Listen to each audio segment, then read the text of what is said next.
bon, moi, ce que je vais vous dire, c'est que je pense qu'on pourrait inciter le gouvernement à utiliser un outil qui est sorti selon les recommandations de l'OCDE en 2019, qui est utilisé par 5 pays européens à l'heure actuelle, la France qui a été le premier à s'y lancer en 21, la Finlande, la Suède, l'Irlande, l'Italie. Cet outil, ça s'appelle le budget vert. Qu'est-ce que c'est que le budget vert? C'est qu'on va analyser les investissements de l'État, les différentes lignes budgétaires en fonction de l'impact environnemental de celles-ci. C'est-à-dire que vous allez avoir des investissements qui seront très intéressants pour l'environnement, d'autres qui seront au contraire très négatifs pour l'environnement, et on va pouvoir juger l'implication réelle du gouvernement par rapport à ses actions en termes d'investissement et par rapport à différents sujets. Bon, on a 6 thèmes, par exemple, aujourd'hui en France qui sont utilisés, en fait, dans tous ces pays. C'est la lutte contre le changement climatique. Donc on mesure les mesures d'atténuation, c'est-à-dire qu'est-ce qu'on fait pour baisser la température de la planète.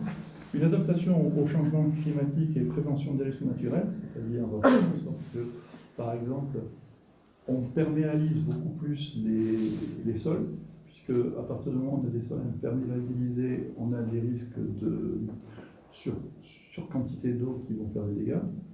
On a aussi la gestion des ressources en eau. Et là, par exemple, moi j'ai une proposition à faire aussi. Aujourd'hui, l'eau devient un produit rare. À Monaco, on est quand même assez structuré. On pourrait imaginer l'utilisation des eaux grises. C'est-à-dire que chaque fois que vous allez dans votre salle de bain, le matin ou le soir, vous allez gaspiller de l'eau pour votre toilette. C'est de l'eau qui a été purifiée, qui a été potable. Cette eau-là va partir directement aux égouts. On pourrait imaginer qu'elle soit recyclée dans l'immeuble pour alimenter les chasses d'eau. Ça permettrait d'utiliser 2 fois la flotte avant de la rendre aux égouts. Elle pourrait aussi servir à arroser les jardins environnants. Donc ça, c'est une idée, et on pourrait rendre ça obligatoire pour tous les nouveaux immeubles. C'est-à-dire qu'il y a 2 circuits d'eau. On a aussi besoin de vérifier si l'État, le gouvernement, travaille sur l'économie circulaire. Qu'est-ce que c'est que l'économie circulaire? C'est faire en sorte que les déchets des uns deviennent les ressources des autres. Aujourd'hui, prenons quelque chose de très simple, on a des déchets végétaux à Monaco qui sont produits tous les jours. Soit par les jardins que l'on taille, les pelouses que l'on tond, soit par les déchets de notre nourriture qui est liée souvent à du végétal. On pourrait très bien à Monaco, intramuros, recycler ces déchets pour en faire du compost qui pourrait alimenter les jardins pour les amender ou les particuliers qui ont dans le jardin et qui ont envie d'avoir du compost. Aujourd'hui, tout ça est incinéré. Et autre chose encore, la lutte contre les pollutions. Bon, les pollutions, c'est la pollution de l'air, la pollution des sols et la pollution des eaux. Et puis il y a aussi le bruit qui est une pollution, dont on a déjà parlé. Et enfin, le dernier point qui est observé par le budget vert, c'est la biodiversité et la protection des espaces naturels. À Monaco, c'est vrai que des espaces naturels, on en a de moins en moins. Donc, mais c'est quand même intéressant de les protéger. On pourrait... Les moineaux ont totalement disparu de la principauté.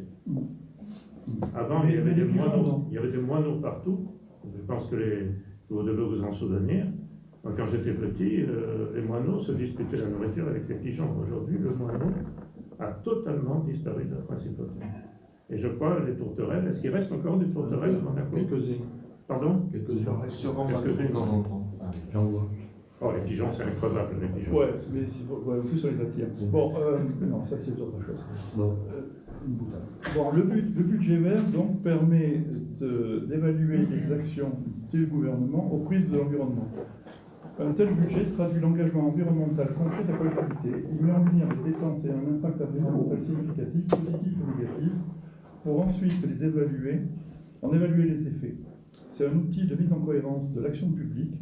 Le budget vert est aussi un précieux instrument de pilotage de cet engagement environnemental. Ça, c'est une proposition qu'on fait.